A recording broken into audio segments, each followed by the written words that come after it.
বাংলাদেশের অন্তর্বর্তী সরকারের প্রধান উপদেষ্টা মোহাম্মদ ইউনূস ঢাকায় আসার জন্য প্যারিস ছেড়েছেন। ৭ আগস্ট ফ্রান্সের চার্লস ডি গল বিমানবন্দরে পৌঁছান তিনি। একটি ক্যাব থেকে বেরিয়ে আসতেই তাকে ঘিরে ধরেন বিভিন্ন আন্তর্জাতিক সংবাদ মাধ্যমের সাংবাদিকগণ। প্রশ্নের জবাবে তিনি বলেন, দেশে ফিরে সবাই মিলে পরিস্থিতি উন্নয়নের চেষ্টা করব। আমি বাড়ি ফিরে যাওয়ার অপেক্ষায় রয়েছি এবং সেখানে কি ঘটছে এবং আমরা যে সমস্যায় আছি তা থেকে বেরিয়ে আসার জন্য কিভাবে আমরা নিজেদেরকে সংগঠিত করতে পারি। প্যারিস অলিম্পিকে বিশেষ অতিথি হিসাবে যোগ দেওয়ার পর সেখানকার একটি হাসপাতালে ছোট একটি অপারেশন হয় ডক্টর মোহাম্মদ ইউনূসের। চিকিৎসা শেষে কেমন আছেন এমন এক প্রশ্নের জবাবে তিনি বলেন, ফ্রেশ অনুভব করছেন। আমি ভালো আছি, পুরো ফ্রেশ অনুভব করছি।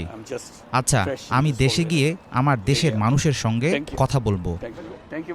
এর আগে মঙ্গলবার দেশের একমাত্র এই নোবেল বিজয়ীকে প্রধান উপদেষ্টা হিসেবে চূড়ান্ত করা হয়। বৃহস্পতিবার সন্ধ্যায় ডক্টর ইউনূসের নেতৃত্বে উপদেষ্টা পরিষদ শপথ নিতে পারে বলে জানিয়েছেন সেনাপ্রধান ওয়াকারুজ্জামান। বদরুল আলম নাবিল, বাংলা ভিশন, ঢাকা।